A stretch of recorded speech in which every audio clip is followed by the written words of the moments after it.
Can you believe that Pikmin is over 20 years old now? I've played through the game a million times, but now that Pikmin 4 is about to come out, let's answer the ultimate question: how did this game age? It's not as simple an answer as you might think. Welcome to Pikmin Month. Pikmin first released for the GameCube in 2001 when Nintendo sent it out to die against Super Smash Bros. Melee.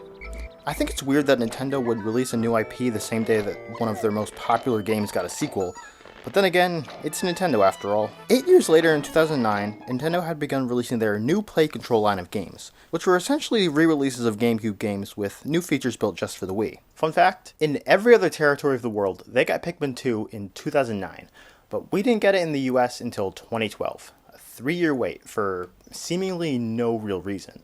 Anyway, on to the game. Pikmin begins with a lone spaceship as it's flying through the cosmos as Olimar is flying back home from his vacation. The ship is hit by a meteor and it falls down to the planet PNF 404. As it falls down to the planet, a bunch of ship parts get scattered all across the surface, and that basically sets us on our main quest to recover all 30 ship parts in 30 days. Soon enough, Olimar awakens in the fittingly named Impact Site, and we meet our first Pikmin. We stumble upon the red onion, and out it sprouts a red Pikmin. After a kind of bloated tutorial, look at how long it takes to pluck a Pikmin here, we collect the main engine ship part and we're on our way to the Forest of Hope, which is the first main area of the game. It's the first larger area. Before we move on, I think we should talk about the control methods that the game has had over the years. They've changed quite a bit. So beginning on the GameCube, there was no real pointer control compared to the Wii version at least. So the pointer in the GameCube version it's basically just tied to wherever Olimar is. You can kind of spin him around, get it closer or further away from you, but you don't really have a whole lot of control over it. Whereas with the Wii version, your Wii Remote gives you full controllability of the pointer, and you basically have a fully independent control where you have a lot more precision and it's a lot more kind of free-flowing, which I think is a superior way to control the game. Some people disagree with me on that, but that's my opinion at least. And then we have the Switch version that just came out. This version of the game uses kind of a hybrid between the Wii and GameCube versions of the game. For the most part, you just primarily control it like the GameCube version, but they also have the option to use the Switch's gyro controls, where you can kind of implement the Wii's controls for short bursts as you're actively throwing Pikmin or whistling. I think I prefer the Wii controls, honestly, but this is a nice compromise between the two, because especially in Pikmin 3, using the full gyro control didn't really work for me. I think what they did in Pikmin 1 HD it's as good as it was going to get. As we fly away into the night, we get our first journal entry from Olimar. These are kind of a daily recap journals where he'll talk about whatever happened during the day, if anything significant happened, or he'll talk about something more personal, like missing his family, missing his kids, talk about how badly he wants to go home. We really learn here that Olimar is not just a self-insert character. He's really his own character. Even though he doesn't speak, we really see through his journals that he has a lot of personality and he has a lot to say. Olimar also writes kind of descriptions of each ship part as we collect them. Day 2 of our adventure. Today we're introduced to the first major area of the game, the Forest of Hope.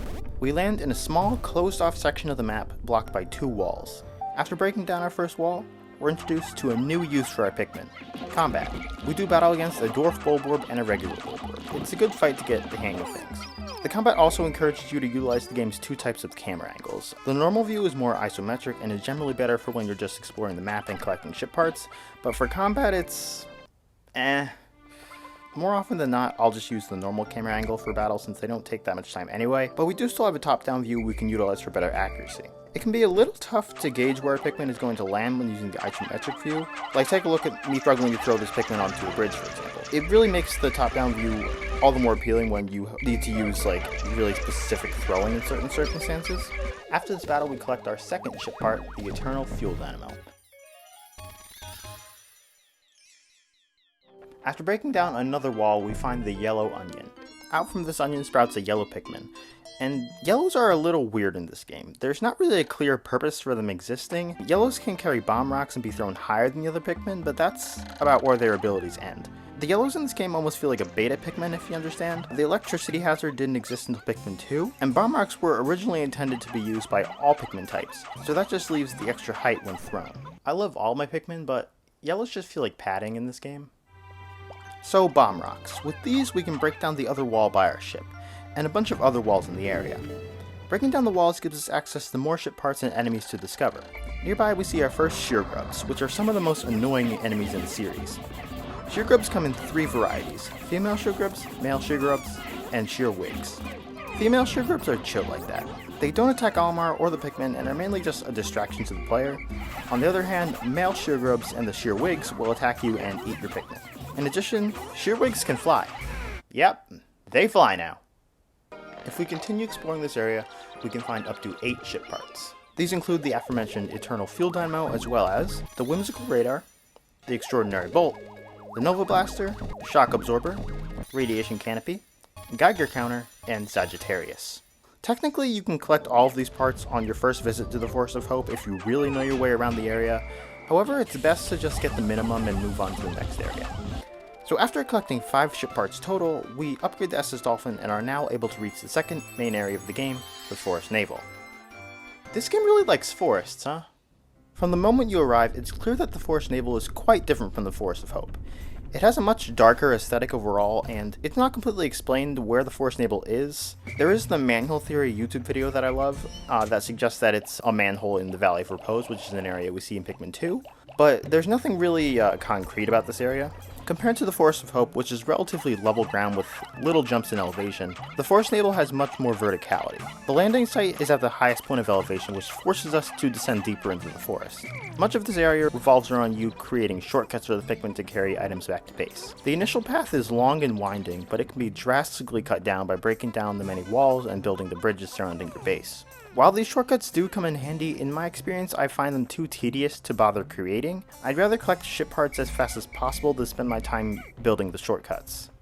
I could definitely nitpick the Forest Naval for hours, because it's my least favorite area in the game, mostly because of just how lifeless it feels overall, but we should explore the area.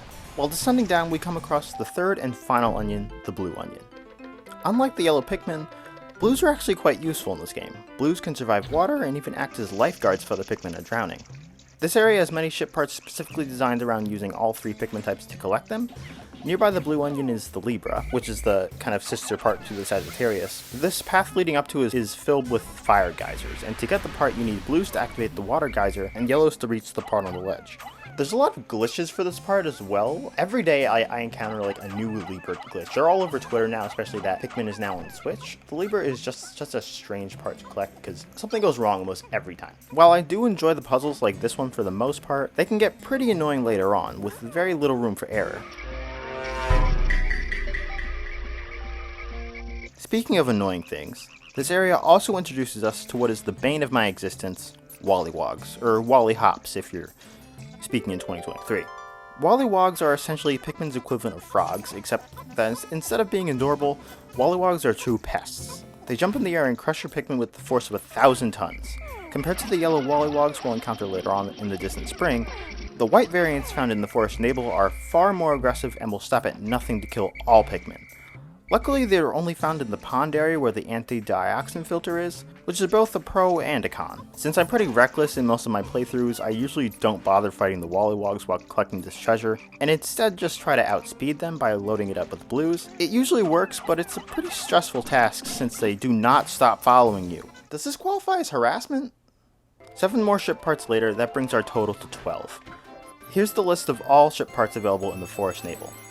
The number 1 Iotium Jet, Gravity Jumper, Automatic Gear, Space Float, Anti-Dioxin Filter, Libra, Analog Computer, Omega Stabilizer, and Guard Satellite.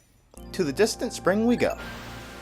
The Distant Spring is by far the most difficult area of the game, as well as the largest. It kind of feels like an archipelago since a lot of the map is made up of watery areas. Right as you land, the game introduces you to 3 of the most annoying enemies in the series: the Swooping Snitchbug, Puffy Blowhog, and a Spotty Bullbear. The Swooping Snitchbug is a flying enemy that swoops in and grabs Pikmin to replant them, reverting them back to their leaf stage if left for too long. The Puffy Blowhog is another flying enemy that blows strong gusts of air on your Pikmin and reverts them back to their leaf stage as well. I'm sensing a pattern here. This guy also seems to fly over water whenever you try to attack it, which can make fights extra annoying and unnecessarily drawn out. The Spotty Bulbear is more or less a stronger and more aggressive version of a Bulborb. They're not as intimidating in Pikmin 1 as in other games, but they're definitely a scary enemy. Just look at those dead, bloodshot eyes. He means business. More so than the previous areas, the Distant Spring focuses a lot on solving puzzles to collect treasures, with 4 puzzle treasures in total. The Repair-type bolt, located right near home base, requires you to throw yellow Pikmin onto a ledge and guide them to the treasure overlooking the water. I've never been very good at collecting this treasure and kill most of the yellows every time I do. Maybe I'm doing this one wrong. Next up we have the UV lamp. This one is located on the stone wall next to your base. Like the last treasure, we have to use yellow Pikmin to reach the treasure atop a tall ledge. Next, we have the Kronos reactor. This one is across the water on yet another tall ledge. Can you say yellow Pikmin? This one is slightly more complex than the last two. With this one, you're supposed to use yellows to initially grab the treasure, then convert them to blues with the Candy Pop Bud to bring it back to the dolphin. But you can really just have a squad of yellows and blues to make things faster, and just kind of abuse the fact that you can whistle Pikmin once they're drowning. I feel like they realized the relative uselessness of yellows at some point during development and just added these treasures to make up for it. There's way more puzzles for the yellow Pikmin than there are any of the other colors. Our next puzzle is for the number 2 Ionian Jet. This one is fairly simple though. You just have to throw blues up onto the platform next to it, use the geyser to get Almar up there, and then throw the blues over the gap to the treasure. That only covers 5 treasures of the area's 10, but those are the only complicated ones. There's also a certain other thing in this area worth taking a look at, but that would involve us talking about the side content in this game, so let's get into it. If you visit the Distant Spring anytime before day 15, you'll notice this giant egg sitting in the water. Throwing a Pikmin at the egg unleashes the Smoky Prog. This is our first and only super boss enemy, if this game even has super bosses. This enemy heads directly towards your base and will kill any Pikmin that encounter it in its path. It can even uproot Pikmin sprouts. Look at this dude. He's spawn camping. Next up, at the impact site, there's 2 different enemies to find. First, if you go to the site on an even numbered day following day 8, you'll find the Mamuta. The Mamuta is a pretty chill enemy. It just smashes your enemy into the ground, replanting them. It's honestly not dangerous at all, mostly just annoying. Odd numbered days are where it gets interesting, because instead of the Mamuta, you find the Gulix. Odd, isn't it? The Gulix is this watery looking blob that houses 2 nuclei. It also might be like the primordial form of the Umibozu, which is kind of like a very large Pikmin theory that encompasses all of the games and kind of explains a lot of the lore behind the various wraiths that we'll encounter throughout the different games. This is a pretty simple boss, especially if you use blue Pikmin, which are invulnerable to it. It has a ton of health, but the fight can be shortened by getting it to slingshot itself with the larger nuclei. Boom! And that's all for the optional content in this game. Now onto our final trial. We arrive at the final trial after collecting all 29 ship parts available in the other areas, so there's only 1 left. Here there's 3 puzzles to test your proficiency with each Pikmin type. After using the yellows and blues to build the bridge, and the reds to move a box, we come head to head with the final boss, Emperor Bulblax. I like the vibe of this area a lot. The music is written in 2 contrasting keys, which really helps with the uneasy feeling of this area. And also the fact that this area is completely void of enemies really makes Emperor Bulblax feel like the apex predator of this world. He's a strong enemy, but not a smart one. Just feed him a few bomb rocks and wail on him with your Pikmin. And after a few minutes of that, he's down. After he's killed, he drops the final treasure, Olimar's secret safe. The piggy bank. Money, money, money, money, money, money, money, money. And after collecting the safe, we're done. Olimar says goodbye to the Pikmin and heads back to Hokotade. See you in Pikmin 2, Space Cowboy.